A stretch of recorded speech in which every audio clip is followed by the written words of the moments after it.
Professor Syamal Chakrabarti. Respected Chairperson, Professor Mukherjee, my co-speaker, Professor Dasgupta, President of the Asiatic Society, Professor Ramani, President of the Society for the History of Science, Kolkata, Professor Kumar, eminent delegates and dear friends. In the year 2018, on 14th and 15th March, there was an international conference in Indian National Science Academy in New Delhi, where I had the chance to deliver a special lecture on Acharya Prafulla Chandra Day. During that time, there was a very informal discussion with Professor Arnab Rai Chaudhary and Professor Kumar also, that they are going to plan a platform like this, which has taken the shape of the society. I am really very happy. Because I am a minority in the society, probably because I am practicing a physical science. Most of you are coming from the history background, but it doesn't matter. It doesn't matter. That's why I try my best to do something, a little bit of history. 2018 was also important for a very special kind of situation. The three eminent science historians of the world, they were born in the same year, 1918. One was Abraham Paz, one was Somarendranath Sen, who has written the Ganesh Itihash, and the third one is Professor Devi Prasad Chattopadhyay. And the 14th March was also very sad for us, because on that day, the greatest scientist of the world, Stephen Hawking, he was expelled. So it was a very mixed kind of situation during that period, but I can remember that day very well. Number two, I got my retirement from the university 1 year back, but thanks to the presenter that considering myself even a regular member of the university. Okay, that doesn't matter. Now let us go to the subject. Everything has a history within quote is a collection of articles written by J.B.S. Holden, which was published in the year 1951, more or less 75 years before. The central theme of the book is that everything has a history and that we cannot fully understand anything without some knowledge of history. Professor Holden wrote mainly on geology, astronomy and zoology, which include a variety of topics such as eugenics, etc. What is within quote present today, what is present today, it becomes history tomorrow. In Professor Kumar's paper, he rightly quoted from Kavar, where history is defined as, within quote, a continuous process of interaction between the historian and his sources, an unending dialogue between the present and the past, unquote. That history cannot be mere representation of facts. What is science? Science is not a subject, science is a methodology. I am not going to discuss it in detail because time is very short. We all are living under the same cosmos. The cosmos that was present at the time of Ptolemy is the same cosmos during the time of Copernicus. Ptolemy thought it was geocentric, Copernicus thought it was heliocentric. This difference appears because they practice different methodology. It had a tremendous effect in society as it contradicts the so-called religious statements. Collingwood defined history as, within quote, reconstruction of past in the background of present with a vision of future. I quote it again, reconstruction of past in the background of present with a vision of future. I apprehend whether some people in India probably depending on this definition, to reconstruct history. I personally feel history cannot be reconstructed, it can be interpreted, you can throw new lights, but it is totally nonsense when people are saying we are reconstructing history. I don't know whether they depend on this definition. There is always a possibility of becoming history within quote subjective. Science, at the dawn of its development, was occupied with a large number of within quote subjective factors. The subjectivity originates from the religious texts, from the socially powerful community. I was really astonished when I first read few lines from the famous book of Bertrand Russell, History of Western Philosophy. You all know that Russell was an outstanding mathematician, a leading philosopher of all times, a Nobel winner in literature. He wrote in his book, I quote, most sciences at their inception have been connected with some form of false belief which gave them a fictitious value. Astronomy was connected with astrology, chemistry with alchemy, unquote. There is an obvious development. Presently, booksellers catalog alchemy under, within quote, occultism and not within quote, history of science. Eugenics, phrenology, etc. were considered science one day. Now the idea has been completely withdrawn. What science does, it demystifies the laws of nature. I am just giving a very simple example. All of you have studied Amedeo Avogadro, the Italian chemist, when he proposed the idea that at normal temperature and pressure, one molecular weight of a gaseous substance occupies volume 22.4 liter. All of you have studied in your secondary syllabus. During that period, Avogadro called it Avogadro's hypothesis. You know what is the definition of hypothesis. Then other scientists, a good number of brilliant scientists, they suggested him, why you are not calling it Avogadro's law? Then he replied that there is a possibility that one or two gases, they are lying anywhere in this globe who is not following this rule, because I am not capable of experimenting by taking all possible gases which are present in the globe. So I am not ready to call it a law. That's why I am putting it as hypothesis. Now you will see that people are changing in the nomenclature of their textbooks. They are writing Avogadro's law. So that is called the scientific mind. That when a scientist is practicing something and making certain conclusions, always he or she is very much concerned about its limitations. Basically, you will follow that the great scientists, when they represent something, always they begin with the limitations. Then they present their work.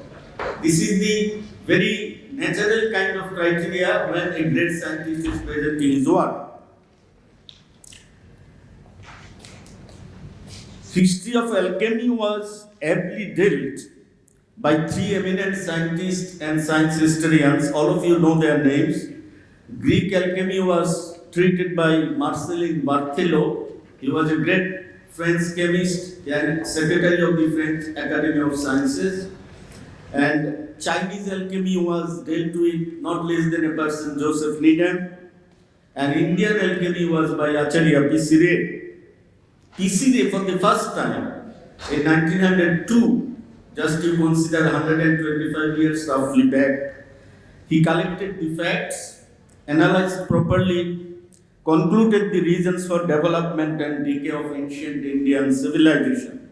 What was his basic point? That in order to have a proper development of a country, we need two kinds of culture. One is the intellectual culture, another one is the manual or physical culture. Intellectual culture basically emerges from Renaissance, that was in Europe, and manual culture, which is known as Industrial Revolution, you know, that also happened in UK. So Isire mentioned very clearly that if we go through the old Indian civilization, we will follow that these two kind of cultures, they are not gradually, they are going apart from one another. They are not moving parallel. If they do not have a friendship, if the intellectual culture is not really making a friendship with the manual culture or vice versa, then the prosperity and development of a country is impossible. And that distance was becoming more and more as we come from the ancient kind of thing to the modern period. Finally, we like to look back the classics entitled Science in History. You see, this is a revolutionary nomenclature. Before that, lot of people have written history of science, history of medicine, history of mathematics, history of chemistry, etc., etc. For the first time in the year 1954, just 70 years back, a celebrated physicist, and Jenny Burner was a very colorful man. I am not going to discuss him here. He came to Kolkata, a good friend of Meghnad Shah, went to ISI also. He came to Calcutta more than once. And he, for the first time, made a reverse nomenclature. That I am not writing a book, the name of which is History of Science, but I am writing a book, the name is just reverse, Science in History.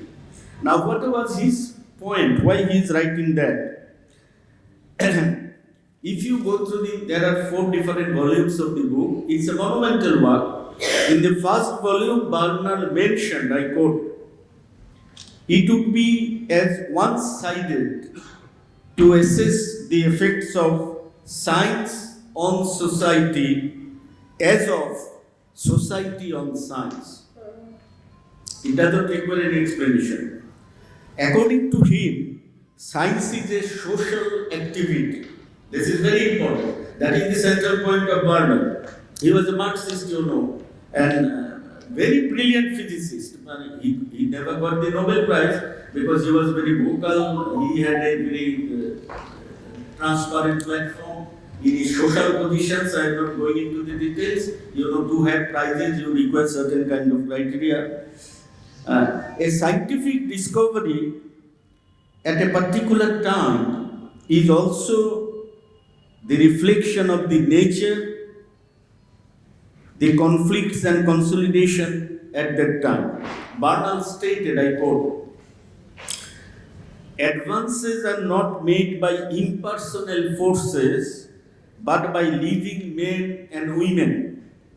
Their lives and livelihoods, their motives, the relations with the political movements of the time had all to be considered." This is the quotation I give it from Bernal. By reading history, we get a clear idea on wartime research. This is just a footnote put forward by me. You can see the change of the research in science and technology during wartime. If you consider the First World War and the Second World War, a lot of innovations were there because there were certain kind of social pressures from the rulers, from other corners. A lot of examples can be cited, but today I have no time to place it. Bernal also stated, I quote, "True, in science, progress is possible without any knowledge of history." I repeat this line. True, in science, progress is possible without any knowledge of history, but that knowledge is bound to affect the future direction and course of science, and if the lessons of the past have been well read, progress will be quicker and surer. So that was his logic, that yes, you can practice science sometimes without any knowledge of history. I mean social history. I am not saying the history of the subject on which you are doing research. If I do research on nitrogen, I have to know the background history of nitrogen. It doesn't matter. But whether it is really required to have social history, the logic was put forward Bernal like this. How to read the past? This is my last point I am placing before you.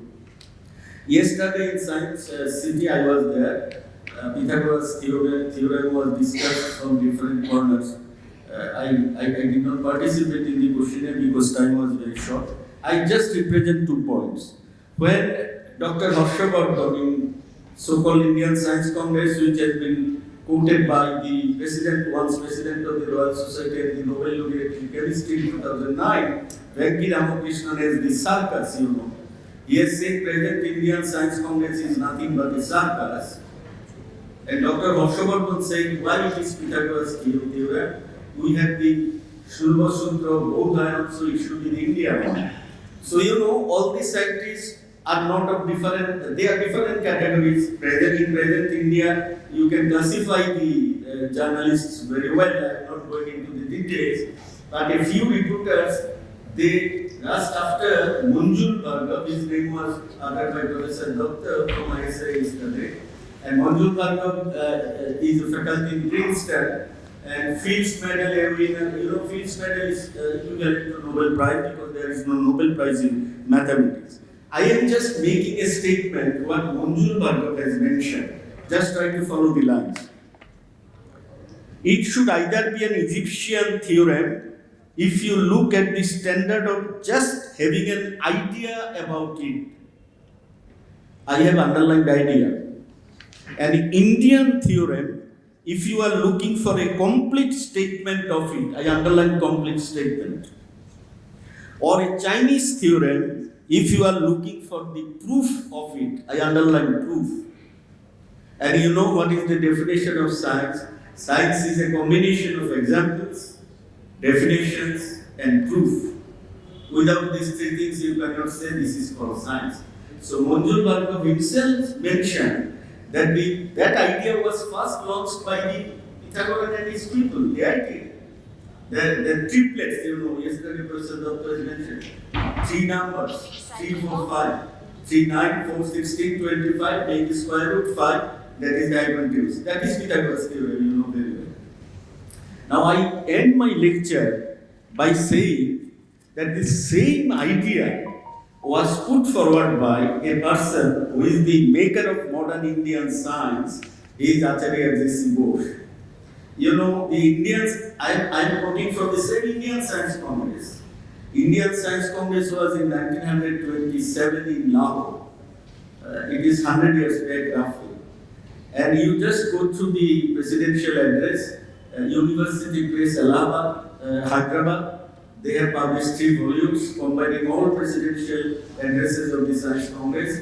You can go through it. It will be very helpful for you. I am just quoting from there the presidential address put forward by Acharya J.C. Bose. Nothing can be more untrue. I quote J.C. Bose.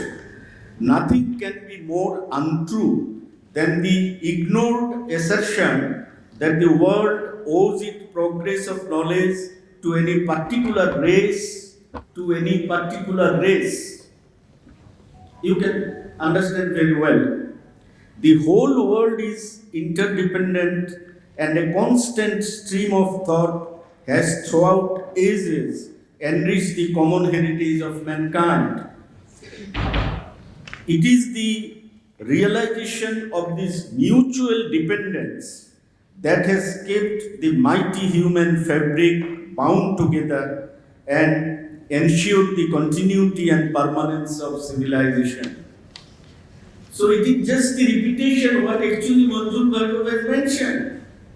That when you are talking of scientific innovation, it is the combination of all. No particular race, no particular geographical area. There cannot have any, it is nonsense to say Indian science. You should say science in India. It is nonsense to say European science. You should say science in Europe. So the whole idea is very confusing nowadays in present India, and I hope there are a lot of students here, they are younger to me, they will try to understand that point. Finally, just to make a little bit easier for you, I quote just 1 minute, less than 1 minute. I am taking just a small quotation put forward by Edward Said, his famous imperialism. It's a very famous book, you know, Edward Said. What he said, wonderful adjectives you just see. Partly because of empire, all cultures are involved in one another. All cultures are involved in one another. None is single and pure. Just go through the line, you just see, follow the line. None is single and pure. All are hybrid, heterogeneous, extraordinarily differentiated, and unmonolithic. Thank you very much.